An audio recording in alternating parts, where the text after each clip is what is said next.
একটি তৈরি গেছে। আমরা বর্তমান সরকারের মাননীয় পানি সম্পদ উপদেষ্টা এবং মাননীয় পানি সম্পদ উপদেষ্টার দৃষ্টি আকর্ষণ করছি, এই মুসাফির রেগুলেটরটা পুনর্নির্মাণ করে কোম্পানিগঞ্জ, সোনাগাজী এবং দাগনমিয়ার মানুষকে এই ননাক্ত পানি থেকে মুক্ত করবেন, নদীভাঙ্গন থেকে কোম্পানিগঞ্জ, সোনাগাজীর মানুষকে রক্ষা করবেন। এই দাবি রেখে আমি আমার সংক্ষিপ্ত বক্তব্য শেষ করছি। আসসালামু আলাইকুম। সম্মানিত উপস্থিতি, কোম্পানিগঞ্জের রেগুলেটর পুনর্নির্মাণের দাবিতে এবং কোম্পানিগঞ্জ রক্ষার দাবিতে আজকের এই মানববন্ধনে কোম্পানিগঞ্জ উপজেলা কল্যাণ সমিতির আয়োজনে এখন সংক্ষেপে বক্তব্য রাখবেন নোয়াখালী জেলা জাতীয়তাবাদী ছাত্র দলের সাবেক যুগ্ম সাধারণ সম্পাদক জনাব আনোয়ার হোসেন মিয়া।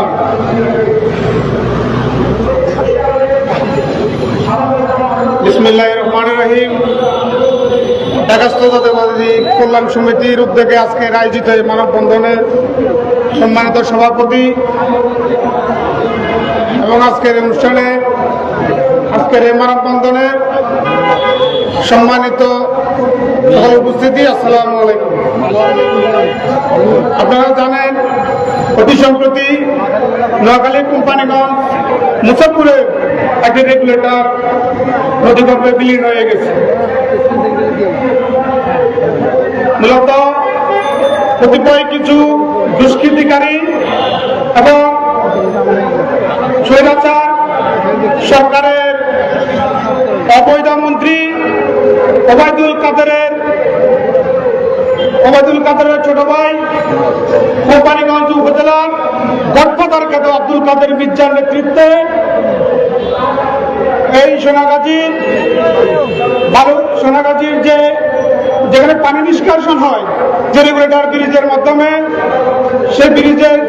সেই নদী থেকে অবৈধভাবে বালু উত্তোলনের কারণে যে নদীর যে ব্রিজটা সেটা ঝুঁকি তৈরি হয়েছিল এবং এর সাথে শুধু আব্দুল কাদের মির্জা নয়, ওনার বাগিনার সহ ওনার সহচর যারা আছে সবাই এই অবৈধ বালু উত্তোলনের সাথে জড়িত ছিল।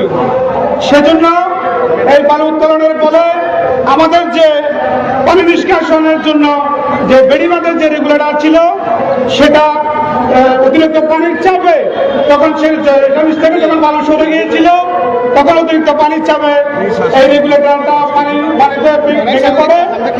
ফলে আমাদের কোম্পানিগঞ্জ ইতিমধ্যে অনেক শত শত বাড়িঘর নদীগর্ভে বিলীন হয়ে গেছে।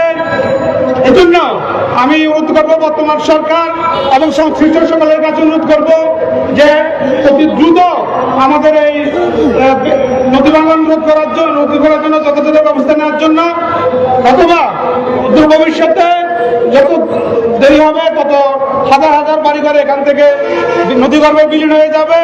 সেজন্য আমি সবাইকে আজকে যারা এখানে উপস্থিত হচ্ছেন সবাইকে অসংখ্য ধন্যবাদ জানাই। পাশাপাশি কর্তৃপক্ষের কাছে অনুরোধ করবো দ্রুত এর ব্যবস্থা নেওয়ার জন্য। সবাইকে অসংখ্য ধন্যবাদ। আসসালামু আলাইকুম। সম্মানিত উপস্থিতি, কোম্পানিগঞ্জ উপজেলা কল্যাণ সমিতি ঢাকার আয়োজনে নোয়াখালীর কোম্পানিগঞ্জ রক্ষায় প্রজার পুনর্নির্মাণের দাবিতে ইতিমধ্যে গতকালকে নোয়াখালী প্রশাসনের সাবেক সংসদ সদস্য জনাব বেগম হাসনা জসিমউদ্দিন মওদুদ তিনি পরিদর্শন করেছেন এবং পরিদর্শন করে এসে তিনি সরকারের প্রধান উপদেষ্টা ডক্টর মোহাম্মদ ইউনূস সাহেবকে ফোন দিয়েছেন। ফোন দেওয়ার পরে প্রধান উপদেষ্টা পানি সম্পদ উপদেষ্টা ডক্টর রিজওয়ানা হাসানকে ইতিমধ্যে নোয়াখালী কোম্পানিগঞ্জ প্রজার পুনর্নির্মাণ এবং পরিদর্শনের বিষয়ে তিনি ওনাকে যাওয়ার জন্য নির্দেশনা দিয়েছেন। উনি খুব শীঘ্রই নোয়াখালী কোম্পানিগঞ্জ পরিদর্শন করবেন।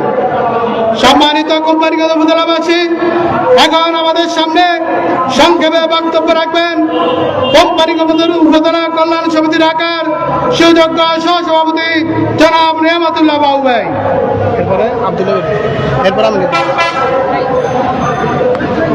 বিসমিল্লাহির রহমানির রহিম। আজকে ঢাকার জাতীয় প্রেস ক্লাবের নোয়াখালী জেলার কোম্পানিগঞ্জবাসী সমবেত হয়েছে একটি মানবিক দাবি নিয়ে। যে দাবি পূরণ হলে কোম্পানিগঞ্জবাসী বাঁচবে, যে দাবি পূরণ হলে কোম্পানিগঞ্জের কৃষি খাত বাঁচবে, যে